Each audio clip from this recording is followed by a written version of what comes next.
The French Chef is made possible by a grant from Safeway stores.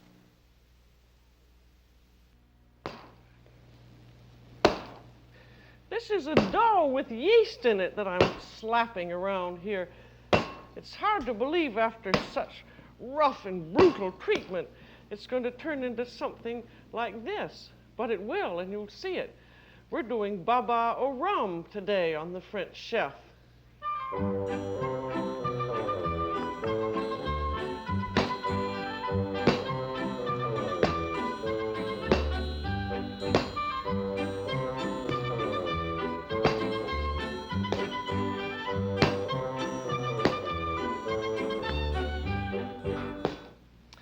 Welcome to the French Chef. I'm Julia Child. We're doing two things today. We're making a basic yeast dough like this, and we're turning it into Babas Au Rhum. You know, I think many people are afraid of yeast dough, and it's, in some quarters, it's sort of a lost art. But if they've tried it, sometimes they've had bad luck or they're just afraid of it altogether. But I think if you start out on a basic yeast dough like this, it will open the door to all kinds of wonderful things like rolls and fancy breads and croissants and brioche.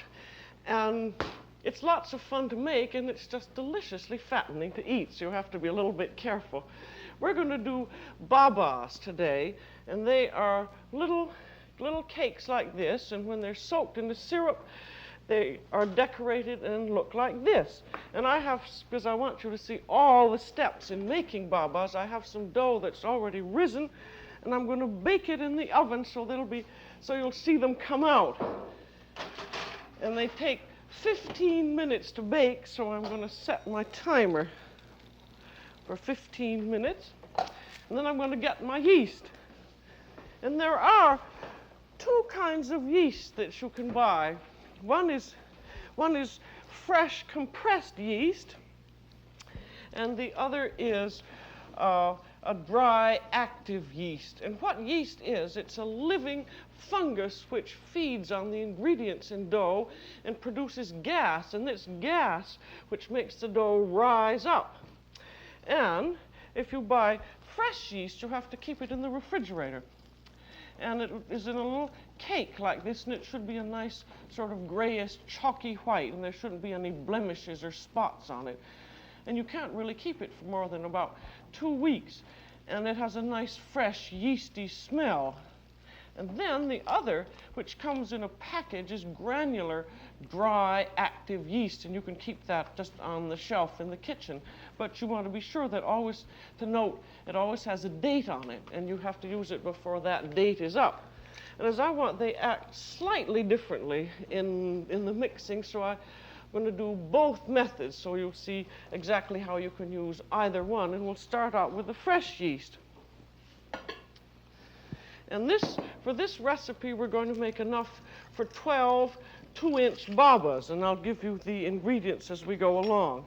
Now you take your yeast and put it in a bowl and mash it up with a fork. And then we're going to put in 2 tablespoons of granulated sugar. And you're going to see that after this yeast has been mixed with the sugar, and it's going to have 1/8 teaspoon of salt, that the yeast is going to gradually melt and turn into sort of a liquid paste. So stir it around, and then while you're letting it melt, which takes about a minute or two, you then measure out the flour that you're going to use. And we're going to use regular all-purpose flour. You can use the granular all-purpose flour if you like, either one. And for this recipe, the flour does not have to be sifted, so we're going to do the scoop and level method, which is much easier. So we're going to have 1½ cups of flour. And so take your 1 cup measure, and you know what they look like. They're a dry measure cup, and when the cup is filled up to the brim, you have exactly 1 cup. So take your cup and scoop it into your flour sack or your container until it's full like this, and then scrape it off with a knife. And then we're going to have a ½ cup that's measured exactly the same way. You see, I'll take the cup, scoop it in, And then without shaking the cup or anything, I scrape the top off until it's level with the cup. Now see, if I bang the cup down, the flour goes down, I could probably get another tablespoon in there. But we want exactly 1½ cups measured this way. This would be exactly the same measurement as if you'd taken the flour sifter and sifted directly into the cup and leveled it off. So 1½ cups is the same as 2 cups sifted directly in. And then, now, take a look at our yeast. You see that's beginning to liquefy into sort of a wet paste. You always want to wait until that happens before you go on and proceed with your recipe, see? And then we're going to have 2 eggs. And these are large, grated large eggs. And then they get mixed up with your fork, just like making a yeast omelet. And you just want to mix it up enough so that the yeast and the eggs are mixed together. And then in goes the flour. Now I'm not going to put in quite all of that ½ cup, almost all of it. I'll take a little bit out. And then we're going to have 1/4 cup of melted butter. And this should be cool melted butter. When you're working with yeast, you want to be very careful that you don't give it a shock by having anything too hot, because then you might kill these living, active fungus organisms. So there's 1/4 cup of butter. And then this just gets stirred up. And then as soon as it's stirred up, we're going to begin to knead it. You see, this makes a rather sticky paste. And when I start kneading it, it's going to be even a little bit more sticky. And then take your hand and just start mashing it up in the bowl. And it's very, see how sticky it is now. One thing you have to be very careful with yeast. Yeast can, if you make a dough, it can stay in the refrigerator perfectly well, because that won't kill the yeast. It would be killed probably if you put it in the freezer. But you can actually kill the dough if you have your temperature too high.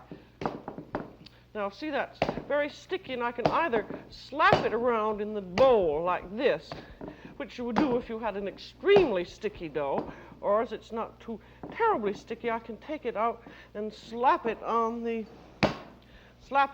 table. You see, this is quite a different method than if you knead bread, because the bread dough is not sticky like this. You would knead the bread dough, you know, by pushing down with the palm of your hand.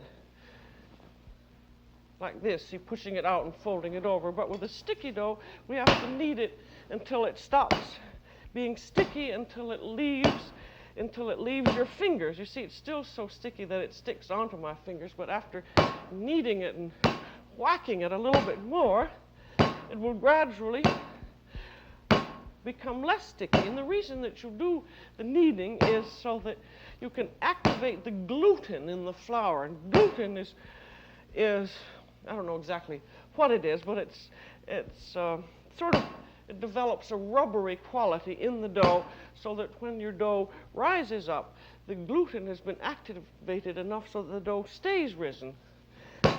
And if you used a soft wheat flour, you wouldn't have enough gluten in it, so that you wouldn't be able to make a bread that would rise well. Now see, that's almost leaving the fingers now. And if you found when you were making this, say that you had used eggs that were a little bit too large, your dough might be too sticky, and by after you've begun kneading it for about a minute, it should become about like this. And if you find that it's still much too sticky to knead this way, put in a tablespoon or 2 of flour. And on the other hand, if you find that you have a dough that's too stiff, you could put in a little bit of beaten egg, maybe a teaspoon or so, and knead it in. Now that's just about it. And now, another way that you can tell whether it has gone far enough is that you roll it out. I'll have a little bit that's stuck to my finger. Roll it out about 1 foot long with your hands, and then if you can twist it around without it breaking, then it's been kneaded enough. And then after it's been kneaded enough, you put it back into your bowl, make it into a ball, and put it into your bowl, and then take some scissors and you clip the top of it. And you do that so that when it begins to rise, it sort of rises in a rather flat and open way. And then you take a little bit of flour and cover the top of it. Now I want you to see what dough looks like when it has risen. And see, here's a twin bowl and a twin mix, and it takes about 2 hours or so for the dough to rise, and it will actually double in bulk like this. And you have to wait until that has happened. But you want to be very careful not to let it over-rise, because say if you let it rise quite a bit more, then the yeast would overwork, lose its strength, and also give your dough a very yeasty taste. And the way that you let the dough rise is, if you're in somewhat of a hurry and you'd like to have it rise within about 2 hours, is that put it in a place where the temperature is about 85 degrees. For instance, you could put it over some warm water, but you'd be very sure that your water wasn't more than 85 degrees. Or you could set it on a pillow over a radiator. Or if you have a warming oven, you could put a thermometer in the warming oven and then put the dough in and keep watching it until it had risen. Otherwise, you can let it rise at room temperature, and maybe it'll take 3 hours, but you just have to wait and see until it has risen and come to that double in bulk quality. And we'll look at this risen dough later in a few minutes. And then, so that it will rise properly, you cover it with several thicknesses of damp toweling, and that keeps it sort of a steamy, moist rising. And then put it in a warm place. And then we're going to do now one with the granular yeast. And this is active little granules, and you'll see how it looks. You just tear open the package. Be sure now to note the date on the package, because if it's gone beyond the date the package says, nothing will happen. The yeast may well have died. See, those are just little tiny dry granules.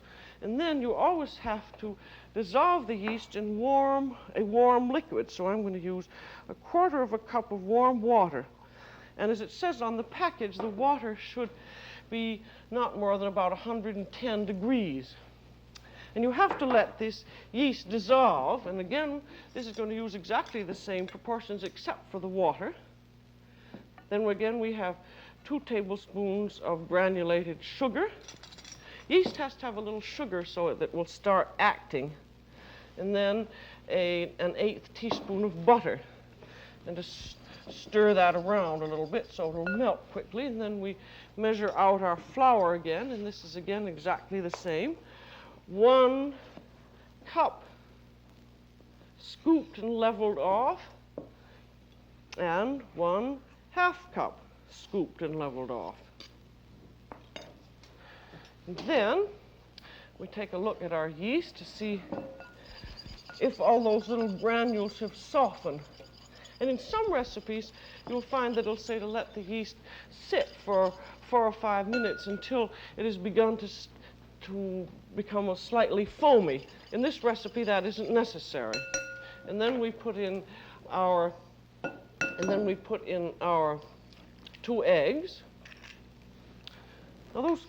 Now we started out with 1 package of yeast, 2 tablespoons of sugar, 1/8 teaspoon of salt, and 1/4 cup of warm water.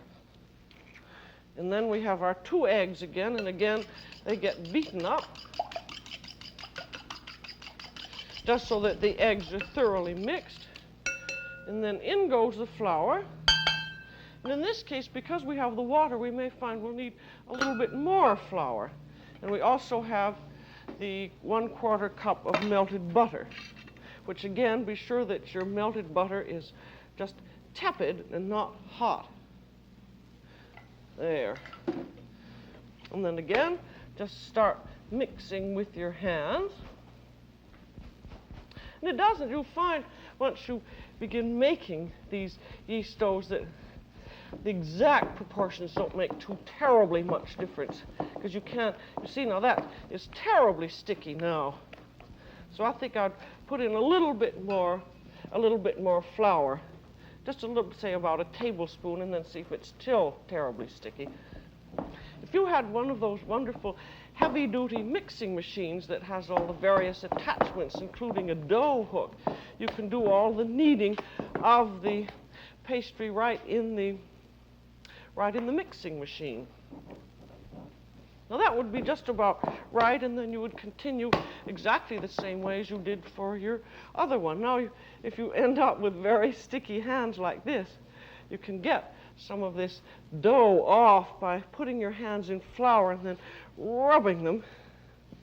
And then you've gotten some of the extra off, and you can just wash it off. Now, as you can see, there was no difference in those two methods, except we had water in the dry yeast, and we had to add just a little bit more flour. But just be sure that you always allow your yeast to dissolve until, if it's the compressed yeast, until it is liquefied, and if it is the dry yeast, until it has, until the grains have softened. And now, while your dough is rising in your bowl, you would prepare and butter your molds. Now these are the little baba molds, and here's a little baba in it, so you'll see how it looks. These are little French metal molds. They're 2 inches high and about 2 inches across. And you can buy these at one of those, any of the French importing stores. And there goes my babas in the oven. I better take a look at them. Now these have been in 15 minutes at 375. And that's about as much time as they take, and we'll take one out and see if it's done. Just shake it out. See, that has browned nicely all around, and it comes easily out of the mold. So when it does that, it is done. So I'm going to set them aside for a moment and finish with my molds. And now, if you don't have these little baba molds, you can perfectly well use buttered muffin tins, or you can use popover tins or little oven glass jars. It really doesn't make any difference. If you have a fairly high mold, it makes a more dramatic baba. And then butter them all just with softened butter. And then, after your dough has risen, no, I'm in the wrong sequence. I've got so much dough here, I've sort of forgotten where I am. Now here is our dough that has risen in the bowl, and it had its wet cloth over it. And then, when it has risen like this, and you put your finger in, and your finger, the depression stays, that means that your dough is done. And now take your hand and punch the dough down. That you always hear about, of punching the dough down. That deflates it. And then you're ready to fill your molds, and these molds just get filled by 1/3, because the dough is then going to rise. You just break it off with your fingers and just fill it. That's a little bit more than 1/3. And you don't have to bother evening it off, because it will even off as it rises. The reason these are called babas was because of Polish prince. Way back in the 17th century, they had a great big cake called a kugelow, and he had asked his cook to fill it, to pour rum over it, and he thought it was so lovely that he called it Ali Baba. And then later on, the French pâtissiers took on the same idea, and instead of the original one was a great big molded cake that had raisins and things in it, as well as rum. And then the French pâtissiers finally just made a little rum cake like this without any raisins in it, and just the rum.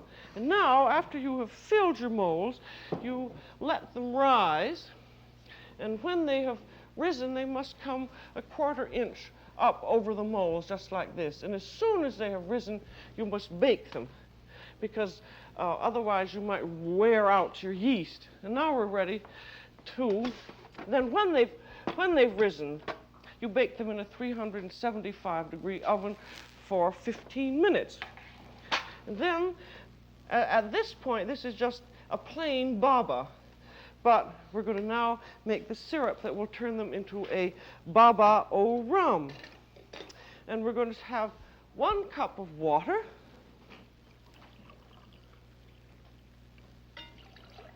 and then 1 cup of granulated sugar. Seem to have lost all of my measures. There's 1 cup of granulated sugar, and then you want to heat that until the sugar has completely dissolved. And while that's happening, we will unmold the babas. And with these, they just turn upside down, and they're easily unmolded. And they're really only done when they'll easily come out of the molds. And if you've buttered them well, they will come out. And they also show a very faint line of shrinkage. Now I want you to see what a freshly cooked baba is like. As soon when it's cooked and warm, it's fairly spongy and nice. You open it up and it's rather like a little sponge cake. And then after it is cooled off, it becomes rather hard and dry, and that's just what you want it to do because it's going to sink. It's going to soak in some syrup, and if you had too soft and spongy a cake, it would all come apart as it was sinking, as it was soaking in the syrup. And I'm watching my sugar to make sure that whether or not it is melting. And now, these are going to soak in this syrup, and so that they will soak up the syrup, you want to take a 2-pronged fork and prick them all around the edges like this, and then 2 or 3 places in the top. Now, when you make these, after these babas have cooled, you can perfectly well freeze them in a plastic bag, and they freeze perfectly beautifully for a month or 2. And just before you use them, you take them right from the freezer and put them in a 350-degree oven until they've just warmed through, and then you're ready to go on with them. There, I think I'll just do 4 of them. Now the sugar has melted, and you're supposed to use both the sugar syrup and the babas when they are tepid. And so I've got 1 cup of water and 1 cup of sugar. Now I'm going to put in 1 cup of cold water, and that will cool down the syrup to tepid. And then we have rum. And if you don't want to use rum, you could perfectly well use half warm orange juice and sugar. That would be very nice too. I want about half a cup of rum in there. And then our babas simply go in. And then I think one of these bulb basters is very useful. They float up on top at first, and then as they have imbibed as much syrup as they can, they gradually begin to sink down and swell. And these should soak in the syrup for about half an hour. If you let them soak too long, they might come apart. I'm going to get these out of the way. And these will soak, say, for half an hour, and I have some that are already soaking here. And, now, where am I? I've got so many babas here. Now, these have soaked for half an hour, and then after they've soaked, they have to drain for half an hour so that you can drain out the excess syrup, and you can then glaze and decorate them because we want them to turn up looking like this. Now you notice, you see how big these are, how they've swelled. Here's your original baba after it came out of the oven, and that's swelled, almost twice as big.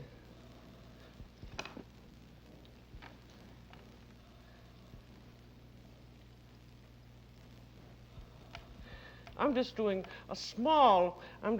a small amount of these because as I said, our recipe will take care of 12. And then, after your babas have drained for half an hour, you then are ready to decorate them. So I have some that have drained for half an hour.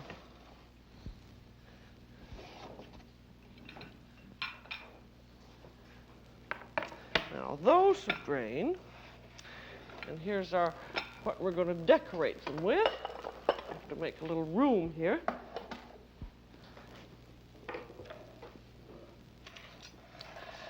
And now these you can serve either in little individual paper cups or in a big dish. And these are going to be decorated with apricot glaze, and this is simply apricot jam which has been forced through a sieve to get rid of all the little bits of peel. And then for each cup of it, you boil it down with 2 tablespoons of sugar until the glaze has become a little bit sticky to your finger. That would be 228. And then you have to use it while it's warm. I've kept this in the pan of hot water. And then you paint this on your drained babas. As we often say, certainly one wonders there couldn't be any French patisserie at all if they didn't have apricot glaze. But it gives a lovely extra flavor.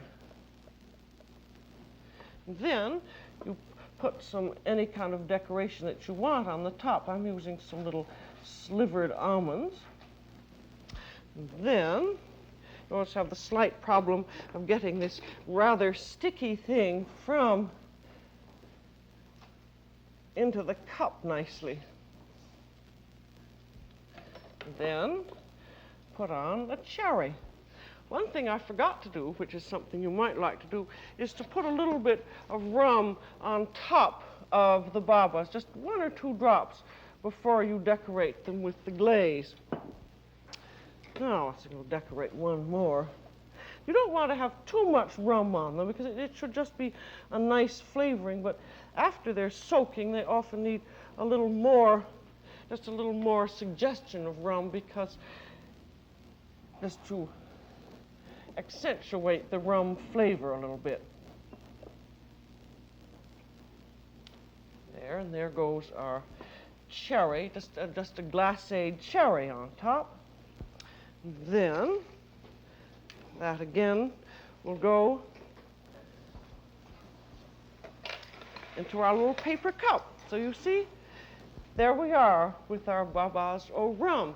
So you see, raising dough is very much like bringing up a baby. Keep it warm, watch it grow, slap it down, dress it well, and you'll have an adorable Babas Au Rhum. That's all for today on The French Chef. This is Julia Child. Bon appétit.